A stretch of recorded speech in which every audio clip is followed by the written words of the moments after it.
नमस्कार,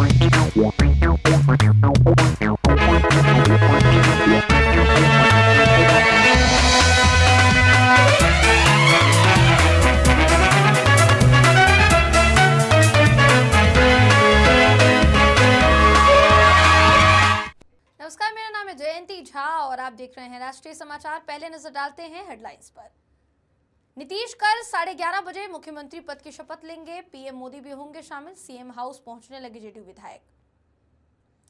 अल-फलाह यूनिवर्सिटी के फाउंडर जवाद सिद्दीकी को ईडी रिमांड में भेजा। दिल्ली धमाके मामले की जगह मनी लॉन्ड्रिंग से जुड़े मामले में यही गिरफ्तारी।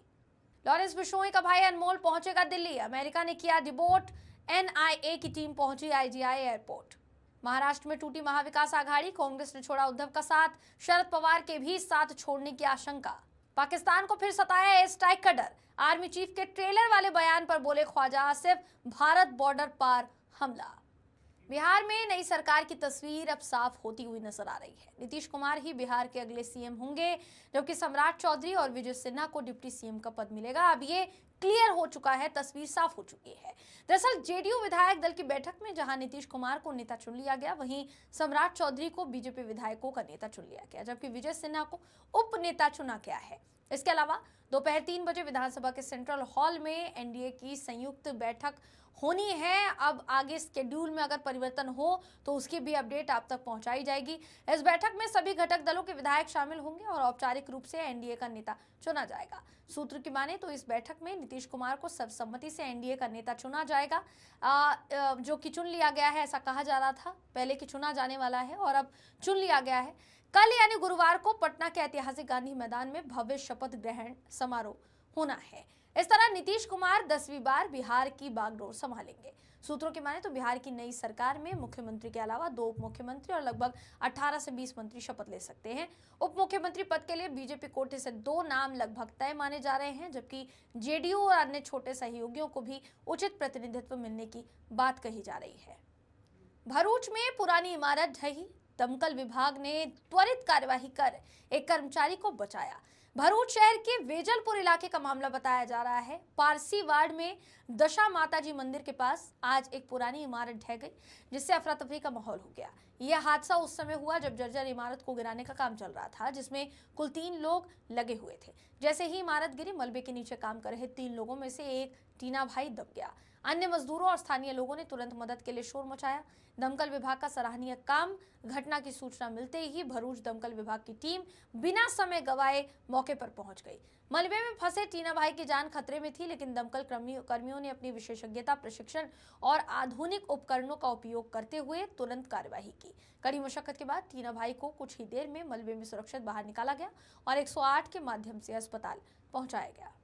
बाबा सिद्दीकी हत्याकांड में वांछित गैंगस्टर अनमोल बिश्नोई को लेकर बड़ी खबर सामने आई है। जानकारी की माने तो अनमोल को अमेरिका से डिपोर्ट कर दिया गया है, जिसके बाद अब आगे उसे किसी भी वक्त दिल्ली लाया जा सकता है या मुंबई लाया जा सकता है। सवाल जो है वो खड़े हो रहे हैं। इस मामले पर मृतक बाबा सिद्दीकी के बेटे और एनसीपी नेता जीशान सिद्दीकी ने गंभीर प्रतिक्रिया दी है।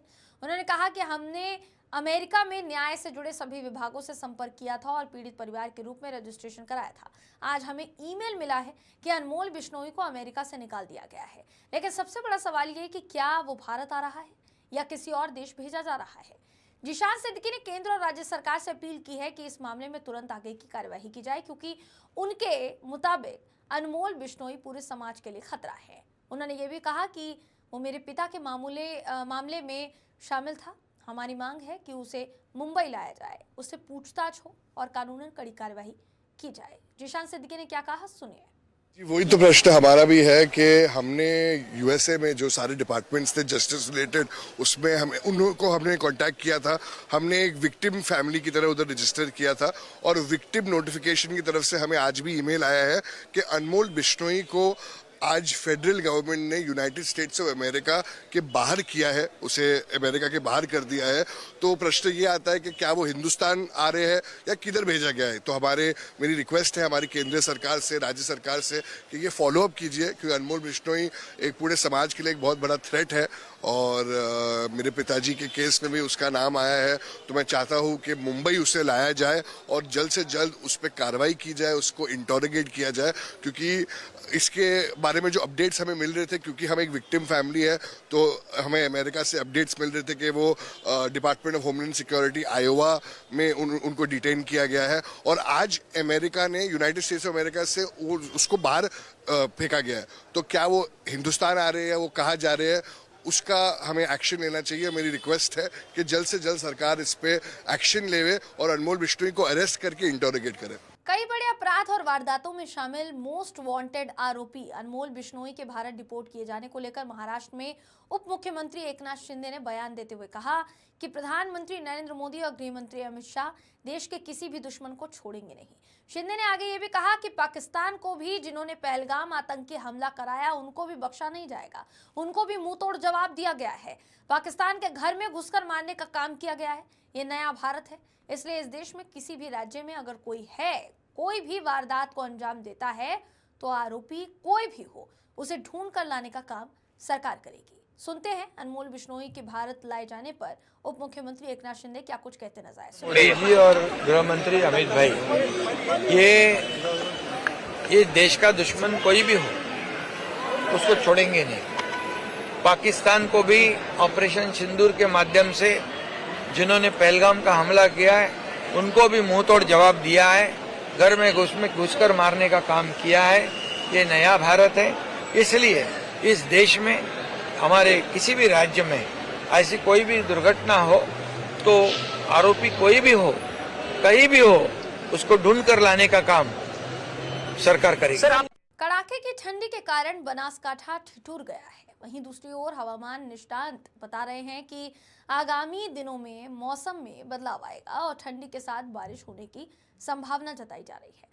गुजरात के लोगों की पहली पसंद माने जाने वाले हिल स्टेशन माउंट आबू की बात करें तो यहाँ ठंडी का क्या हाल है, क्या है न्यूनतम तापमान, हमारे संवाददाता भवन मीना ने ये पूरा जो वाकया है बताया है, जिसमें उन्होंने कहा कि कहीं ना कहीं सर्दी जो है वो अपने तीखे तेवर दिखाती हुई नजर आ रही है, जहां निचले इलाकों में धीरे धीरे कोहरा जो है वो अपने पैर पसार रहा है, जिसकी वजह से लगातार तापमान गिरता जा रहा है और कड़ाके की सर्दी मैदानी इलाकों में देखने को मिल रही है। तापमान के गिरते पारे ने लोगों की चिंताएं बढ़ा दी है और पारा जैसे जैसे चढ़ रहा है, कड़ाके की सर्दी की वजह से सामान्य जनजीवन प्रभावित हो रहा है। लोगों की दिनचर्या देर से शुरू हो रही है। ऐसे में बात की जाए रेलवे स्टेशन माउंट आबू की, तो माउंट आबू सर्दी के इस सीजन में कुछ खास नजर आता है। पिछले कुछ दिनों में माउंट आबू का जो तापमान है उसमें रिकॉर्ड दर्ज किया गया है और आज भी अमूमन ये दिखाई दे रहा है कि अगर अनुमान लगाया जाए तो लगभग -2 डिग्री माउंट आबू का न्यूनतम तापमान जो है वो हो गया है। जब तापमान गिरा तो उसकी वजह से ओस की बूंदें बर्फ में तब्दील होती हुई नजर आई और तमाम मैदानी इलाकों में हल्की बर्फ की परत जो है वो भी देखने को मिली। प्रदेश के सबसे ऊंचे वन्यजीव अभ्यारण्य से जुड़ी खबर की बात करें तो जहां बीते दिनों भालू शहर में विचरण करते आसानी से नजर आते थे और ये भालू प्रदेश के समाचार पत्रों में, साथी चैनल की सुर्खियों में नजर आते थे, अब इससे अलग खबर हम आप तक पहुंचाते हैं। पैंथर इन दिनों शहरी इलाकों में आ गए हैं और शहर में घूमने वाले आवारा पशुओं को अपना शिकार बना रहे हैं। दूसरी तरफ भालुओं की संख्या में तो इजाफा देखा ही जा रहा है, लेकिन अब पैंथर की संख्या में भी इजाफा देखने को मिल रहा है। अनुमान ये जताया जा रहा है कि करीब 100 का आंकड़ा जल्द ही पार होने की उम्मीद है। ऐसे में पर्यटन के लिहाज से बात की जाए तो जहां जवाई लेपर्ड सफारी पर्यटकों के आकर्षण का केंद्र है, तो वहीं दूसरी तरफ ऐसा हो सकता है कि अब माउंट आबू भी इसी लेपर्ड सफारी की ओर आगे बढ़ता हुआ नजर आए। लेकिन देखने वाली और चिंता करने वाली बात यही है कि पर्यटन के लिहाज और वन्य जीवों की बढ़ती संख्या के प्रति वन्य जीव प्रेमियों में तो खुशी की लहर है ही, लेकिन स्थानीय लोगों में कहीं ना कहीं भय का माहौल नजर आने लगा है। ऐसे में स्थानीय नागरिकों को जागरूक होकर शहर की सड़कों पर अब चलना कैसे होगा, किस तरीके से वो बच पाएंगे या उनको सतर्कता बरतने की जरूरत है, ये लोगों को समझने की जरूरत पड़ेगी। सूरत के नवागाम डिंडोली क्षेत्र से चौंकाने वाली खबर सामने आई है। यहाँ सिर्फ साधारण बोलचाल के बाद एक 15 साल के किशोर द्वारा चाकू से हमला करने की 2 अलग अलग घटनाएं सामने आई। पहले उसने 10 साल के बच्चे पर हमला किया और उसके बाद बच्चे के पिता पर भी चाकू से वार कर दिया। पूरे मामले का सीसीटीवी फुटेज सामने आया है, जिसके आधार पर डिंडोली पुलिस ने मामला दर्ज कर आगे की जांच शुरू कर दी है। नवागाम डिंडोली के साईनाथ सोसाइटी में रहने वाले 35 वर्षीय शरद ईश्वर भाई पाटिल का 10 वर्षीय बेटा 15 नवंबर की दोपहर स्कूल से घर लौट रहा था। उसी दौरान मोती एस्टेट 1 के ओटले पर बैठा 15 साल का किशोर अचानक उसे रोककर झगड़ा करने लगता है। किसी भी वजह के बिना उसने हाथ में मौजूद चाकू जैसे सामान से बच्चे पर हमला कर दिया। डर के मारे बच्चा भागता हुआ घर पहुंचा और पूरी बात अपनी मां को बताई। बच्चे की मां ने ये बात किशोर के परिवार को बताई, लेकिन दूसरे ही दिन किशोर ने उन्हें भी धमकी दे दी। शाम को जब शरद पाटिल सीसीटीवी फुटेज देखने मोती एस्टेट पहुंचे तो वहां किशोर का मामा भी मौजूद था। फुटेज दिखाने की बात पर किशोर के मामा ने शरद पाटिल से विवाद शुरू कर दिया। इस पूरे मामले पर सूरत शहर के एसीपी एनपी गोहिल का बयान सामने आया है, सुनिए। एक लड़का था, उसकी उम्र 10 साल की उसकी उम्र थी और वो स्कूल से वहाँ से निकल के अपने घर पे जा रहा था। तो बीच में 2-3 लड़के उसको मिले और उसको हैरान किया, उसको परेशान किया और उसको मारने की कोशिश की। तो वो लड़का वहाँ से भाग के अपने घर पे चला गया। उसके बाद में उसने पेरेंट्स को बात की कि 2-3 लड़के मुझे हैरान कर रहे थे।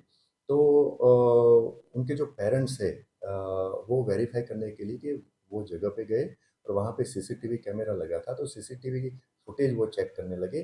तब ये जो लड़के थे जिसके साथ ये बोलाचाली हुई थी, उसके जो रिलेटिव है उन्होंने जो फरियादी है यानी जो 10 साल का लड़का था उसके फादर उसके साथ बोलाचाली की और उनको नाइफ से उन पे हमला किया और इसके वजह से जो फरियादी है उसके जो लेफ्ट आई है उसके नीचे की भाग में एक सामान्य इंजरी हुई है। उसके आधार पे ही ये फरियादी ने फरियाद जाहिर की है। मुजफ्फरपुर में अपराधियों का तांडव, भाई के साथ लौट रही 17 वर्षीय कोचिंग शिक्षिका की गोली मारकर हत्या कर दी गई है। मुजफ्फरपुर में अपराधियों के हौसले बेखौफ होते जा रहे हैं। मुसहरी थाना क्षेत्र के तरौरा बांध रोड पर मंगलवार की देर शाम कोचिंग से लौट रही 17 साल की कोचिंग शिक्षिका कोमल कुमारी की अज्ञात कारणों की वजह से अपराधी ने गोली मारकर हत्या कर दी। वारदात से पूरे इलाके में सनसनी फैल गई है। मृतका तरौरा गांव निवासी कैलाश चौधरी की बेटी थी। परिजनों के मुताबिक कोमल रोज की तरह अपनी कोचिंग पढ़ाने के बाद भाई आदित्य कुमार के साथ घर लौट रही थी। आदित्य ने बताया कि वो बाइक से मुसहरी ब्लॉक से वापस अपने घर जा रहे थे। जैसे ही वो तरौरा बांध रोड के पास पहुंचते, एक युवक सड़क किनारे पहले से घात लगाकर खड़ा था। उनके पास से गुजरते ही उसने अचानक फायरिंग शुरू कर दी। गोली सीधे कोमल को लगी और वे वहीं पर सड़क पर गिर पड़ी। वारदात के बाद आरोपी फरार हो गया। स्थानीय लोग जुटे हैं और परिजन कोमल को तुरंत शहर के एक निजी अस्पताल ले जाया गया है, जहां डॉक्टर्स ने उसे मृत घोषित कर दिया। अचानक हुए इस हमले से परिवार पर दुखों का पहाड़ टूट पड़ा है। गांव में मातम पसरा है और लोग इस नृशंस हत्या से स्तब्ध है। घटना की सूचना पर मुसहरी थाना प्रभारी सुबोध कुमार मेहता पुलिस बल के साथ मौके पर पहुंचे। उन्होंने बताया कि घटनास्थल से गोली का खोखा बरामद किया गया है। शव को पोस्टमार्टम के लिए भेज दिया गया है और सभी बिंदुओं पर जांच की जा रही है। उन्होंने ये भी कहा कि पुलिस आरोपी की पहचान और गिरफ्तारी के लिए आसपास के इलाके की सीसीटीवी फुटेज खंगाल रही है। हत्या की वजह अब तक साफ नहीं हो पाई है। पुलिस प्रेम प्रसंग, रंजिश समेत सभी पहलुओं पर जांच कर रही है। वारदात ने एक बार फिर इलाके में सुरक्षा व्यवस्था पर कई तरीके के सवालिया निशान खड़े कर दिए हैं। लव जिहाद का एक और मामला। सूरत जिले के एक गांव में एक विधर्मी ने नाम बदलकर नाबालिग लड़की को प्रेम पाठशाला में फंसाया और शादी का झांसा दिया। साल 2016 में सूरत जिले के गांव में एक नाबालिग के संपर्क में वो आया और नाबालिग ने ये कहकर दोस्ती की कि वो हिंदू है। नाबालिग से उसने ये कहकर दोस्ती की कि वो हिंदू है और उसका नाम जो है जेनिस है। बाद में उसने सगीरा को प्रपोज करते हुए कहा कि मैं तुम्हें बहुत पसंद करता हूं, मैं तुम्हारे बिना रह नहीं सकता। साथ ही और भी बहुत सी बातें जो है वो कही गई। बाद में नाबालिग की मर्जी के खिलाफ जाकर लगातार उसके साथ शारीरिक संबंध बनाए गए, जिससे सगीरा गर्भवती हो गई। तो उसने बाहर से दवा लाकर गर्भपात भी किया। सगीरा को पता चला कि ये शख्स जेनिश नहीं बल्कि कोई और है। तब बुत परस्तों ने उसे जान से मारने की धमकी दी। उसका नाम सगीरा का फैजा रखवाया, उसे एक गाड़ी में बैठाया और एक दाढ़ी वाले मौलवी के पास ले गए, जहां मौलवी ने दोनों का निकाह कराया। पूरी जो घटना है, इस घटना की सूचना पर महुआ पुलिस जो है वो आगे की कार्यवाही करते हुए आरोपी की तलाश भी कर रही है और जल्द से जल्द उसे ढूंढा जा रहा है। सूरत के लिंबायत इलाके में हुए खौफनाक मर्डर केस में पुलिस को बड़ी सफलता मिली है। अवैध संबंधों को लेकर हुए विवाद के बाद एक हत्या के मामले में पुलिस ने दोनों आरोपियों को गिरफ्तार कर लिया है। सूरत शहर के एसीपी वीएम जाडेजा ने क्या कहा, सुनाते हैं आपको, सुनिए। लिंबायत पुलिस थाने में एक फरियादी है विनोद पाटिल, उसने एक एफआईआर करवाई है। उसके मुताबिक उसके जो चाचा है सुदाम पाटिल, उसके पर किसी ने हमला किया था, ऐसा उनको एक टेलीफोन आया। उन्होंने जाके स्थल पर जाके देखा तो उनके जो चाचा है सुदाम पाटिल, वो वहाँ बेहोशी की हालत में पड़े थे। उसको हॉस्पिटल ले जाया गया, वहाँ उनको डेथ हुई है ऐसा डॉक्टर ने बताया। इसके तहत लिंबायत पुलिस थाने में एफआईआर रजिस्टर की गई। एकजुट भारत के निर्माता सरदार वल्लभ भाई पटेल की 150वीं जयंती जहां पूरे देश में मनाई जा रही है, वहीं जेतपुर में एकता मार्च का आयोजन किया गया। जेतपुर जामकंडोरना विधायक जयेश रादड़िया की अध्यक्षता में आयोजित इस पदयात्रा में बड़ी संख्या में लोगों ने भाग लिया और एकता का संदेश दिया। एकता पदयात्रा सरदार चौक से शुरू होकर अमरनगर रोड, सारण ब्रिज, चंपराजपुर होते हुए बोर्डी समाधियाल पहुंची। इस रैली में सरदार पटेल एकता रथ भी आकर्षण का केंद्र रहा, जिस पर गणमान्य लोगों ने पुष्पांजलि अर्पित की। पदयात्रा की शुरुआत में सभी ने एकता की शपथ ली। हर घर स्वदेशी, घर घर स्वदेशी और राष्ट्र के उत्थान के लिए समर्पित हों जैसे संदेश देने वाले बैनर्स के साथ तहसीलदार कर्मचारियों, नगर पालिका कर्मचारियों, स्वास्थ्य शाखा और भाजपा कार्यकर्ताओं की रैली में स्कूल कॉलेज के छात्र छात्राओं और पुलिसकर्मियों ने उत्साहपूर्वक भाग लिया। इस मार्च का जगह जगह भव्य स्वागत किया गया। इस मार्च में नगर पालिका स्वास्थ्य शाखा, जेतपुर तहसीलदार समेत गणमान्य लोग जो हैं वो एकता मार्च में शामिल हुए। आमोद तालुका के किसानों को कृषि में हुए नुकसान के मुआवजे के लिए आवेदन करने के लिए तहसीलदार कार्यालय में भारी परेशानी का सामना करना पड़ा। पिछले कई दिनों से कार्यालय में लगातार सर्वर और इंटरनेट की खराबी के कारण किसानों को भारी परेशानी का सामना करना पड़ रहा है। सरकार द्वारा कृषि नुकसान के लिए राहत पैकेज की घोषणा के बावजूद ऑनलाइन फॉर्म भरने की व्यवस्था लगातार ठप है। किसान सुबह सुबह अपने खेती का काम छोड़कर कार्यालय पहुंच जाते हैं और लंबी कतारों में खड़े हो जाते हैं, लेकिन उन्हें सर्वर डाउन होने की सूचना देकर वापस भेज दिया जाता है। इससे एक कठिन स्थिति पैदा हो गई, जहां किसानों को बार बार धार्मिक धक्के खाने पड़ रहे हैं। किसानों ने अपना गुस्सा जाहिर करते हुए कहा कि अगर सरकार सहायता की घोषणा करती है तो उसके सिस्टम को भी अपडेट किया जाना चाहिए। हम रोज जहां आकर अपना समय बर्बाद करते हैं, बार बार लौटकर हमें जहां निराश होना पड़ता है, वो ना हो, इसके लिए कोई ना कोई समाधान निकाला जाना चाहिए।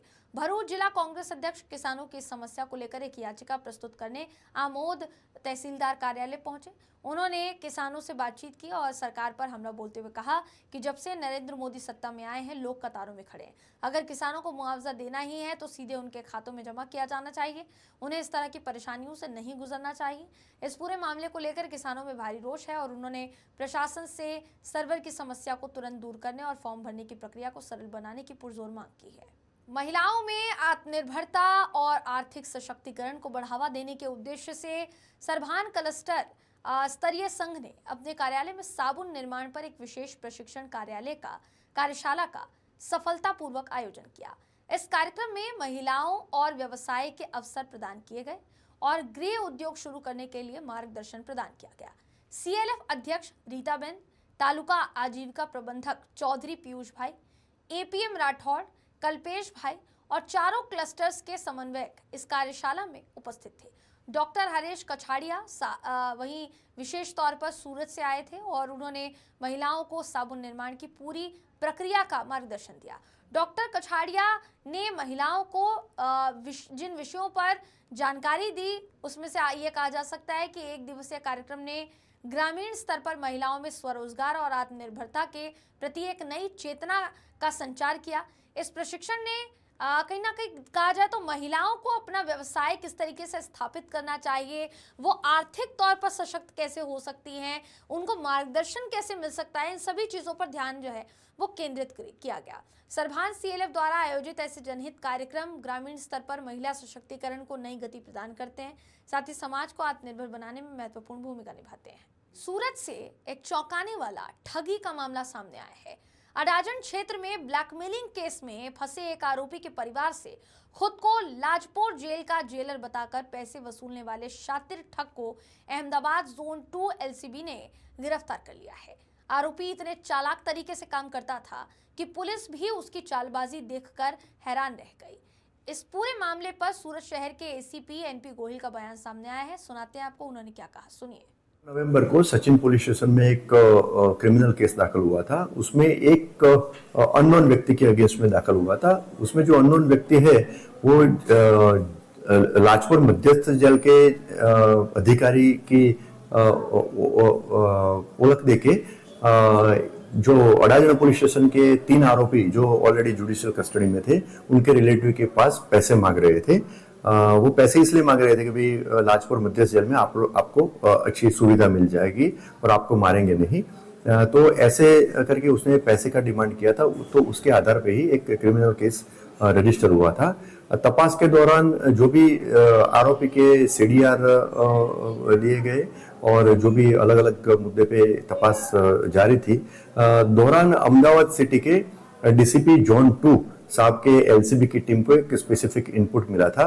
उसके आधार पे ये आरोपी को उन्होंने पकड़ लिया था। वो आरोपी का नाम है राजेश भाई नरेंद्र भाई त्रिवेदी करके उसका नाम है। वो ऐसे तो नेटिव वो सुरेंद्र नगर का है, लेकिन फिलहाल वो अभी अहमदाबाद शहर में ईसनपुर एरिया में वो रहता है। उसकी प्राइमरी इंट्रोगेशन और दूसरा जो उसके अगेंस्ट में जो क्रिमिनल हिस्ट्री यानी कि पहले वो जो भी गुना दाखिल हुआ है उसकी विगत तपास के काम से कलेक्ट की गई है। ये आरोपी की इंट्रोगेशन में ऐसा उसने बताया कि उसने टीवी में ये जो अडाजन पुलिस स्टेशन के ऑफेंस के बारे में उसने इंफॉर्मेशन ली और फिर उसने जस्ट डायल मोबाइल एप्लीकेशन है तो उसके पर फोन करके अडाजन पुलिस स्टेशन का नंबर लिया और अडाजन पुलिस स्टेशन के PSO से बात करके उसने ऐसा बोला कि ये जो अडाजन पुलिस स्टेशन के जो आरोपी है उनका मैं एडवोकेट बोल रहा हूँ और कितने बजे आरोपी को कोर्ट में रजू करने वाले हैं। तो ये इंफॉर्मेशन ली। उसके अलावा ये आरोपी के जो रिलेटिव है उनका मोबाइल नंबर भी उन्होंने PSO के पास से लिया और उसके आधार पे उसने फोन किया था ये जो आरोपी के 3 आरोपी जो अडाजन पुलिस स्टेशन के हैं उनके रिलेटिव के ऊपर और ऐसे पैसे के डिमांड कर रहे थे।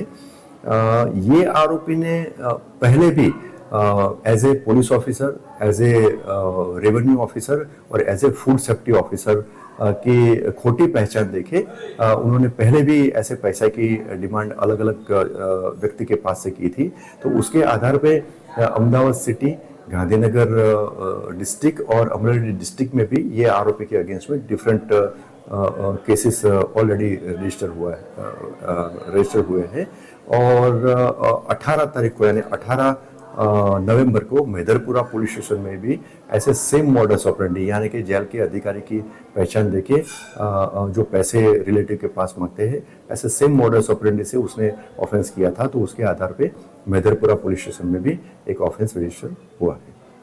वक्त है एक छोटे से ब्रेक का, मिलते ब्रेक के बाद।